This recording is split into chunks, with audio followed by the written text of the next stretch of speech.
So where do we take the trash? Oh, Africa. If you ever wonder where Europe's unwanted clothes end up, this is where they end up. It's coming from London, you can see the tags here. I was surprised that they even bring underwear. Yeah, they is. Second-hand underwear. Exactly, that's not going to be used in Who's any gonna way. wear a used bra? So a lot of the clothes here are not recyclable. Yes, they are non-recyclable. So here we burn them.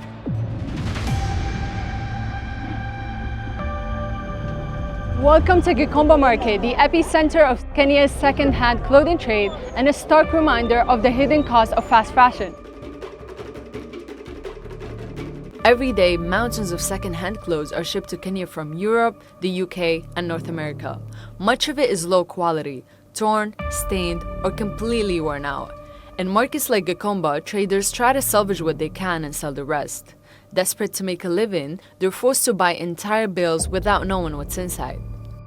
Gumba Market, it is the largest open-air market in Kenya and one of the largest in Africa. Traders, first of all, come here wholesale to collect all the clothing and the shoes and all sorts of fashion that come in from Europe and other parts of the world. The problem with most of these imports is that they collect everything and place them in the bales and ship it off to Africa. And so it's the people here who have to do the sifting. And so our biggest question that we normally ask is that why do you have to bring the quality garments with the absolute trash? Why are you using our continent as a dumping site?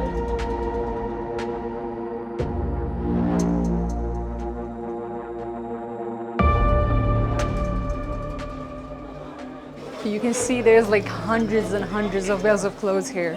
And most of them are shipped from China, Europe, Canada, UK. This is the second floor, going to the third floor. Come. Can we have a look inside? Yeah? UK. Yeah, so this is just basically a shipping container that came straight from the UK. Kenya uses almost, I think, over 32 billion Kenyan shillings to bring these. These are the traders using their own money to bring all these clothes here. And once it gets here, they open it up, then they get surprised. I mean, what's the point of sending to Africa urine-stained bed sheets? Because they will open and you'll find good quality bed sheets, old quality bed sheet, completely useless bed sheet. Should have been disposed of a long time ago. We buy the best for Nairobi, and if someone forces you to take anything that maybe you cannot sell, you can take just a few bales. So they do force on you? Yeah, sometimes because they have a lot of bales. They have backlog. People don't question, why don't we see all this waste in the UK, in Canada, in Germany, wherever? Where does it end? It all ends here.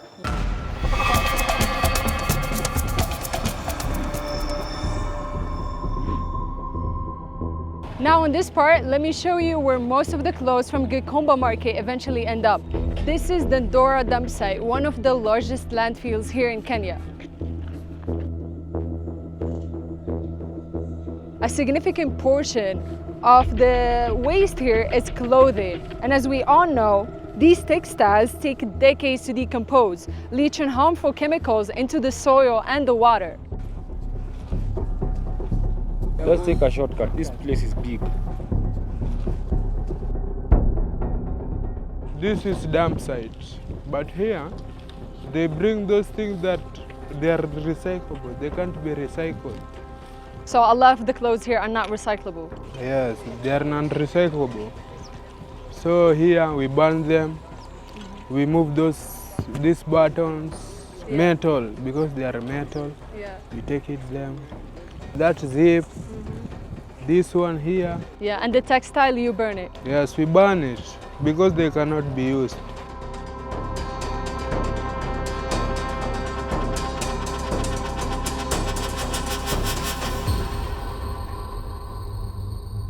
Na nimekaa hapa kwa miaka 7 na hii tumeshinda tukisanya mingi, tukichoma juu haziwezi oza. Vitu zinakuja na gari, zichafu zimeraruka, haziwezi oza. Ziko mingi sana. Hizi ni za Kikomba, si za duka. Second hand za Kikomba, zinatoka Kikomba. Hivyo, zinaletwa huku na gari. The basic clothes that are here, some of them we can burn them. Others we can, you can just dig a pit and then you put it there, you throw it there. So like you bury them basically? You bury them in the sand and then you... This is a result of fast fashion. We're producing more than we are consuming, and such places like the Dora dam site have infiltration of a lot of textile waste. Textiles right now come from fossil fuels. When you see the tag in one of the textiles here, you see it's written 50% polyester and 50% cotton. Sometimes you get even up to 98% polyester, and polyester is a form of plastics. And when these plastics get burned, you can see a lot of smoke on the side. There was a research that was done here at the school, and there's a very powerful photo of showing like this smoke going into the school. And you can imagine how many coming generation, like the kids who are the coming generation, are being affected by such type of pollution. It's safe to say that while Western countries promote sustainability at home, their exports of second-hand clothes to countries like Kenya reveal a double standard.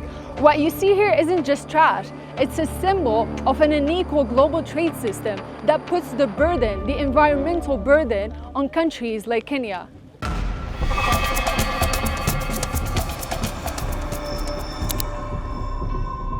Our next stop is Kilifi, a coastal region in Kenya where carbon credits have become a growing industry. Big tech companies are buying up land here, partner with local projects to offset their carbon emissions thousands of miles away from their headquarters. But what does this mean for the communities living in Kilifi? This is like our incubator, where we raise the nurseries, the mangrove seedlings, in preparation of transplanting them to the degraded mangrove areas. Just for context, carbon credits are meant to offset a company's carbon emission by investing in projects that capture or reduce carbon elsewhere. So essentially, they're polluting in the US or anywhere else while paying for carbon reductions here in Kenya. Look at what Tesla, look at what Shell is doing. The amount of money that they are putting into carbon credit, yeah, they're the ones who are polluting. They're the biggest polluters. These people are just going on to pollute, and yet they feel like when they run to Africa, they're going to have a safer space for them to hide that they are doing good thing, and yet they are being given a certificate. I'm cleaning the air in Africa. Why in Africa? Why are you not cleaning your own area? Why are you not cleaning the US or the Japan or the China, where it's so much polluted? Kuna mashirika ambayo yametuathiri sana katika maeneo yetu. Kwanza kwa sababu mimi ni mvuvi, nimeona kwamba hata samaki wenyewe wamepungua katika hii bahari yetu kwa sababu ya uchafuzi wa mazingira. Na halafu wanachafua, halafu wanakuja kwa ajili ya kutafuta carbon credit. Na sisi kama community, manake kama mimi kiongozi, hilo jambo silipendelei kabisa kwa sababu limetuathiri hapa. Mara nyingine huwa watu wanafurushwa kwa sababu wao wafanye kazi yao ya kutafuta hii carbon credit. And to be fair, some projects do bring tangible benefits to local ecosystems and people, creating jobs, restoring degraded land, and supporting biodiversity. We are working towards mitigating the effects of climate change, because one thing with mangrove, it has 10 times ability of absorbing carbon dioxide compared to other variety of trees. Na nimesikia kuna makampuni zinakuja zinanunua mashamba na hatuelewi zaidi sana chenye wanafanya, lakini kuna vitu mambo na bahari, fanya fishing more than 10 years, lakini zamani si kama sasa, samaki wanaenda kipungua.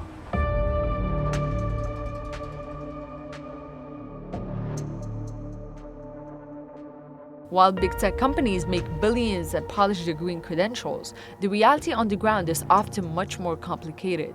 These projects can lead to land grabbing, where local communities lose access to the land they've relied on for generations, land they've farmed, grazed livestock on, and called home for decades. Whether the land is government-owned or privately owned, governments often allocate it to foreign companies for carbon credit schemes, displacing communities without proper consultation or compensation. The poor farmers need to be empowered. They need to create awareness about carbon credit because they don't know what will this farmer benefit from. Yeah. Is it these coins that they are giving out that it's money for carbon credit, and yet they are ones who are making billions and billions of money? This farmer is going to die because one, the farm is not even productive anymore because he's planted trees. But right now, we are desperate because our lands are dry. These people are coming with money and they are still enslaving us within our lands. It's still the West that are still colonizing the African countries, you know?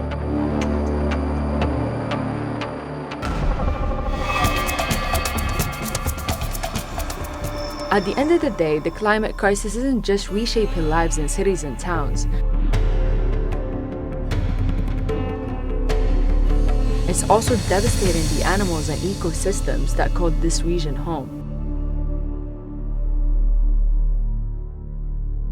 Across Kenya, wildlife is facing unprecedented challenges: habitat loss, food shortages, and the constant threat of extreme weathers. The park is divided into 3 ecosystems. We have the forested ecosystem, which is up there. We have the open savanna. We also have different water points. Rivers flowing through the park can also carry hidden dangers. Toxins from polluted rivers and cities travel here, poisoning the water and the life it sustains. And it's a chain reaction. Polluted water affects the fish, the plants, and every animal that depends on them. The smoke is seen on a daily basis. When you see big smoke like that one, you definitely know that it will affect the climate because it's a type of pollution. Inside the park there are different water points. So this river flows from one of the water points above this on the other side, which is known as the Nangolomon Dam. If there's a lot of waste around the Nangolomon Dam, the waste will be carried through this river, this small stream, and at the end of it all, it will end up on another water point around the park. One of the things that we see is extremities in weather patterns, where we have a lot of droughts and flooding all at the same time, and these have a big effect on wildlife. Just the other day, last year, and some other times, mass die-off of animals, and we think this is attributable to climate. We are seeing in our own lifespan our habitats getting drier and getting drier. You will notice this when you look at the rivers, for example, they're drying up.